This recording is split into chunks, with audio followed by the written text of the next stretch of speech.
on the side of her cheek who's happy about it. Do you?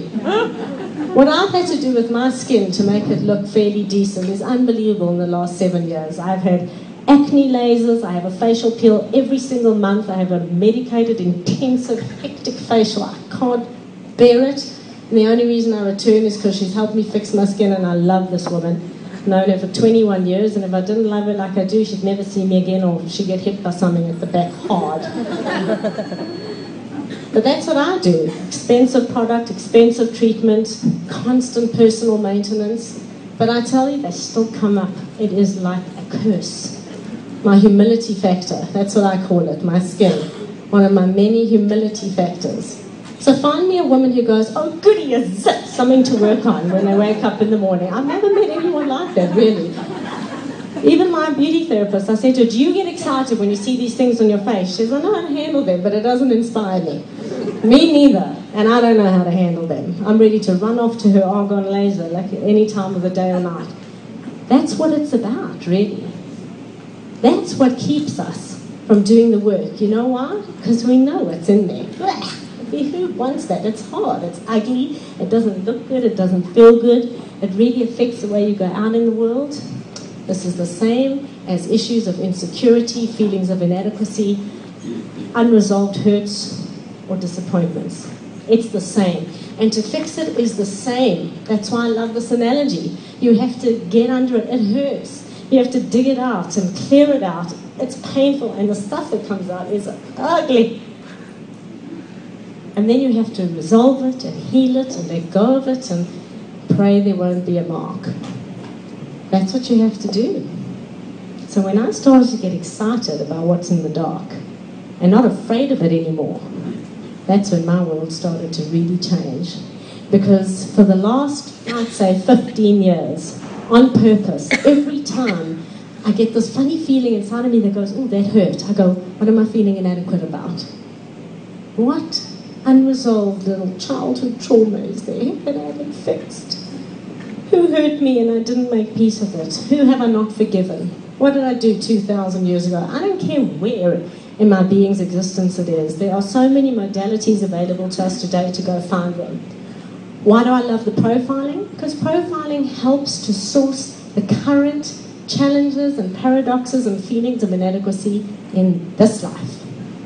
Now, with your current birth date, why you came in on that day, it's very specific to the toolbox you need to work with in this lifetime.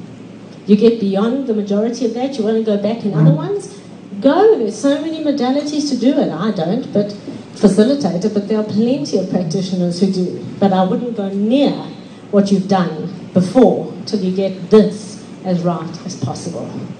Start here. Get this right. Be as nice and as resolved, as humanly possible as you can be on your journey to 500 steps. Now, then worry about, taking some steps backwards. There's very few people who do enough work on purpose to really warrant bringing up that stuff.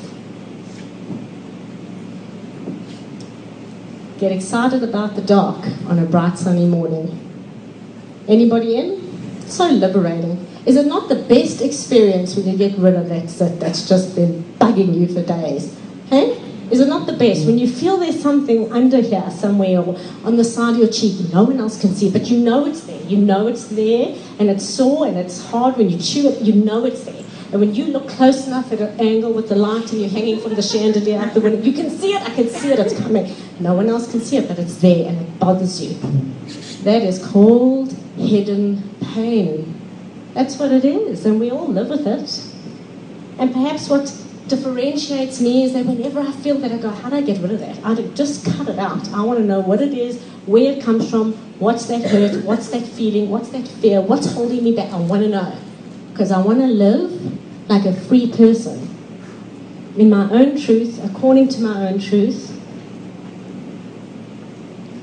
independent of the judgment and opinions of others. Anyone else live completely that way? Completely that way. I don't know if I live completely that way, but I certainly make my greatest effort. And that's where I found when I edit and audit my fullness account now, it really is so much fuller than I could have possibly hoped. And I only encourage people to do the same thing. Don't be afraid of the dark, go play in it. You'll be amazed what you'll find. Don't be scared or afraid of those zits. Believe me, when you start excising them, it starts to feel so liberating. When that same pain doesn't come up again, and that same fear just doesn't come up again, and that feeling of inadequacy doesn't come up again, it is so liberating. I made a decision to uncover my hair. In 2003, I uncovered it in August 2008. Partly my son wasn't ready, and partly I wasn't ready. I think I made a decision to stop wearing pants.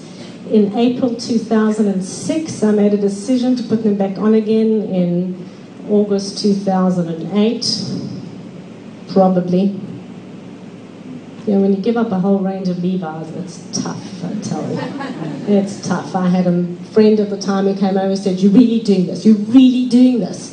Fine, then you won't be needing these." And there went my Levi's. So we all make choices. I lived with them. And in 2009, I said, I honour myself regardless. I already had been for years, but my son wasn't ready.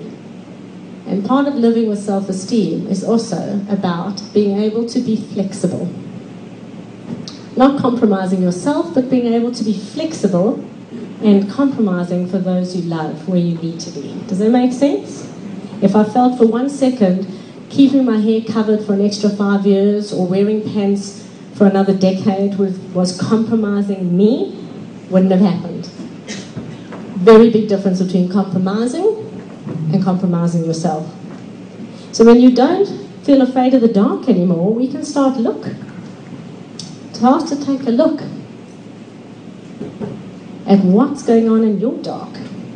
And I have some birth dates here from some brave people. Because even though today's about the dark, honey, we ain't playing lightly today. So let's have some fun.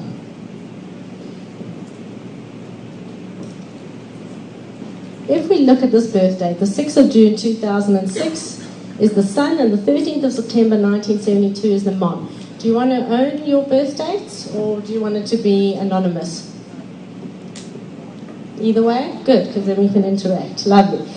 So we have this young boy who is a strongly opinionated boy who loves to look good and dress smart and dress in his own way. Doesn't like you telling him what to dress, I imagine. But he has a very strong sense of what he's committed to. And if you don't happen to agree with that, unlucky for you, isn't it? So his work in his life predominantly is going to be about learning to maintain sensitivity when he's hurt and disappointed, which I imagine even at the tender age of almost 4, 5, he's not really doing that much, is he? No. So we all have our own work, and we all have the things that we need to focus on. For me, it was temperament, volatility, it was masses of insecurity and a low self-esteem and a desperate need for affirmation. But for other people, it's different. None of you need affirmation or feel insecure or anything like that. You know, it was just me. But that was my work. There's tons of work still. You know, as you get through the surface layers, there's more coming. So I always used to say to my beauty therapist, how can we still be needing to do facials 7 years later? I don't understand. When does this pain end? Never. See you next month. Bye. Pay at the door. So when we look at this young boy, we look at a young boy who is so strong and so solid. One thing you will need to guide him with is where his commitments make him stupid loyal. Do you understand what I mean? Because stupid loyalty, I like to call the people who are loyal to such a fault that they compromise themselves by being loyal. Do we know anyone like this? I'm committed and I'll be there, but he's hurt you again. Why are you going back to him? Anyone knows someone who's done that? Yeah. Why are you going back to him? I'm not getting this. Why are you letting this guy hurt you again? I can't understand. I'm committed. We're married. We've got children. We have to stay together. I don't know, but there's not even a religion on the planet, really, that insists on that anymore. And there's certainly not a regime on the planet that insists on that anymore. So why are we stupid loyal? where it's compromising us and we're living like slaves. We can do that with memberships, with committees, with of course not PTAs though, because those are the liberating committees, where everyone feels full and able to express themselves and get things done in a magnanimous fashion. But other committees I'm talking about, other things, not PTAs, but other things, right? Sometimes we commit and we've overcommitted, and we say we will and we've overdone, haven't we? So a whole lot of the passion in life needs to become about where we commit and where I stretch myself and where I don't. Does that make sense?